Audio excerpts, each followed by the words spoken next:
Hello everyone, hope you're all well. Welcome back to my kitchen. Let me adjust my camera a little bit. Okay, so today I'm doing a Middle Eastern dish. So I've got some chicken, I flavored it with a bit of jerk seasoning, bit of whatever seasoning you like, and that's in the oven. It's gonna take about an hour. Bit of drumstick and thighs. And I'm doing a rice dish. So this rice dish, it's what we call maklube. Maklube means upside down in Arabic, which is similar to an upside down cake. So what I've done, I've got loads of vegetables that I've prepared here.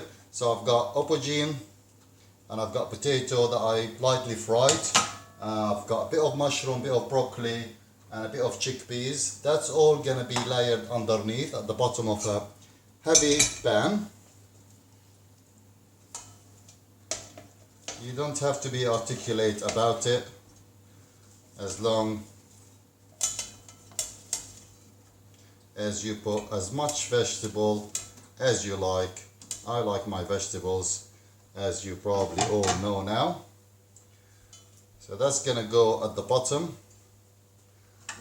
with my mushroom and broccoli. And bearing in mind, these are all things that are mainly left over in the fridge. So I found a tiny piece of broccoli, so I've cut it in small pieces so it cooks quickly. Chickpeas is quite healthy, full of the good non-fat protein. So I'm going to use about half a tin. So I'm just making a variety of the things that I like. To that, I'm going to add my rice. So I've got basmati rice. Good luck if you can find it in the shops. It's getting a rare commodity these days. So I've soaked it with a bit of water, rinsed it, washed it from everything. I'm gonna add the flavors to it, to the rice here.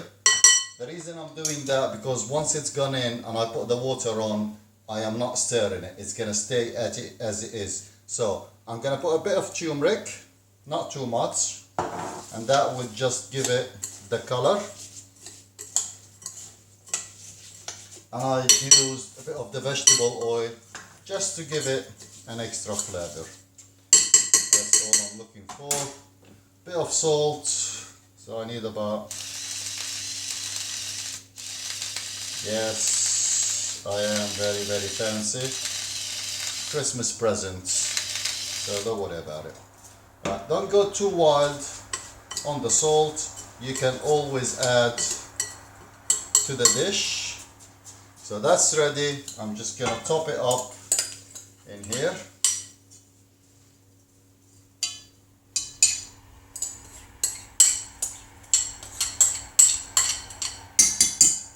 Now to get the perfect rice, I'm sure most of you seen me cooking rice, basmati rice at school, which you know is quite simple, quite easy, but knowing the right amount of water to go in is quite tricky. But the best way is to do 1 cup of rice to 1.5 cup of water. So the same cup that you're using, that you measure. So I am just gonna get some cold water.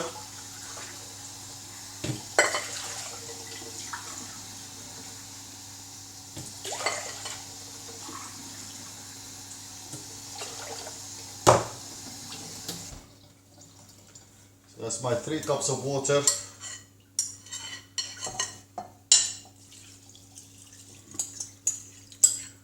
Add to that. Now at this point there is no stirring whatsoever.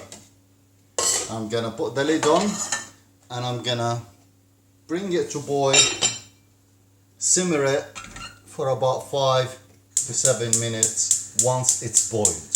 Okay, so heat is on, that stays on.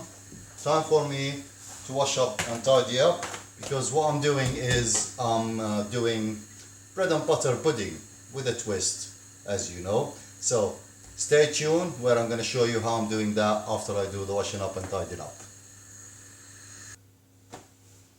Hello and welcome back. Alright, so what we're going to do, we're going to do bread and butter pudding. So for that I need an oven-proof dish, which I'm gonna use. I've got a bit of stale bread that is a little bit hard, so I'm using that.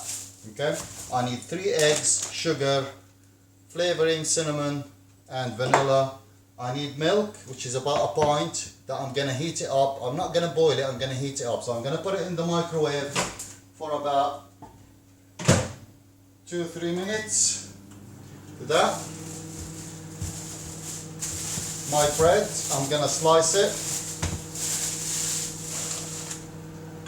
This you can, now most recipe will say bread and butter because you need to add loads of butter to it. So I'm not doing that, I'm just gonna put a tiny bit of butter in the dish. So I'm a little bit cheating into that I'm taking 125 grams of butter out of the whole dish. Butter only makes it too rich. So you can do that without the butter, which basically we're doing bread and custard. That's all we're doing. Okay? So slice your bread, or if you got any sliced bread, you can use that.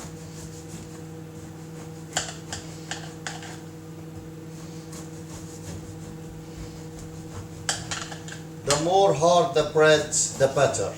So if you got any stale bread, not rotten bread, stale. Stale, that means it's gone a little bit hard, but it's still okay. There is no mold on it. But you can see that the knife is going through it really quickly because it's quite hard.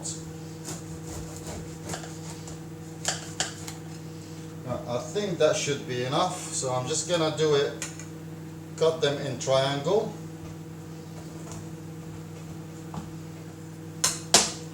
And I'm gonna layer it in here. So don't make it too much high.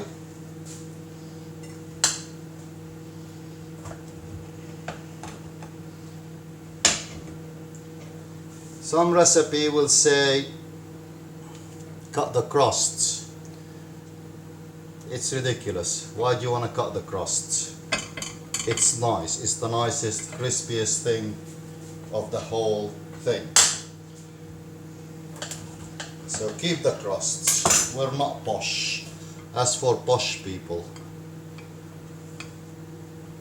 Right, so literally that's what it is. Just stale bread is gonna go in there.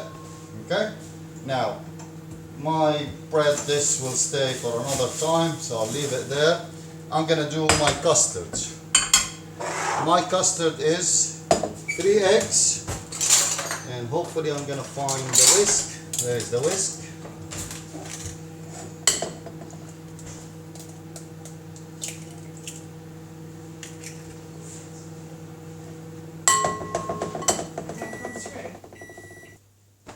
Okay, so 3 eggs, I've added the sugar and the vanilla and a bit of cinnamon to that.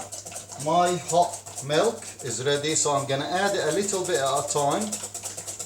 If you put the eggs in a hot milk, it's gonna scramble. So just a little bit at a time while you're whisking. And that will thicken as it cooks. It's not going to be thick as custard because I'm not using any starch to make it thick custard. So it's sort of a custard sauce. But when it goes on top of the bread will take all the custard in and it becomes very nice pudding. So that's ready. I can taste it to see if it's sweet enough. Nice. So, to assemble it, bit of raisins, meant to soak it, but doesn't matter. Just spread it around. This is as simple as it gets. Get this on. Gently pour it so you're covering it all.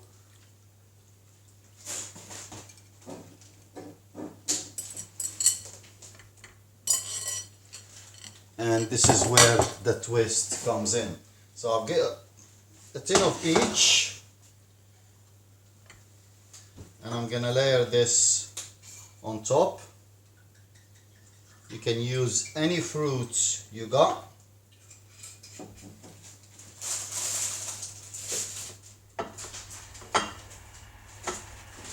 And I've sliced an apple, and I'm gonna put this on top as well. You can do it, if I'm serving it in a restaurant, I make it nice and fancy, but we're probably just gonna dig in it with spoons, so it doesn't matter how it's gonna look, but it's gonna taste absolutely amazing. So that's ready. Just gonna wash my hands, and what I'm gonna do is I'm gonna sprinkle a little bit of sugar on top of the fruit, and that will caramelize in the oven. That should be enough. That goes in the preheated oven. Well, the chicken is nearly coming out, so that goes in for about 30 minutes. Okay, so it's the moment of truth. This is traditionally how it's been done. That's why we call it upside down, or maklube, which is upside down. So you get a plate or a big tray, depending how much you got. That goes on top, which gonna be, hopefully it's not gonna be a disaster for Mr. Jabber, because it has been a while since I've done this. And that goes flip. Careful with the, if you're doing this, please ask an adult to do it with you, because it is extremely hot. There's a few little rice stuck there, but it's actually not too bad. And you will end up with something like this. So you got all the vegetables on top and inside it. That's served with the jerk chicken or chicken in the oven. Enjoy. I will show you the final product of the bread and pudding in a minute. So bread and butter pudding, after half an hour it's caramelized and it's ready to be eaten after dinner. Make it, show it to me, enjoy your food.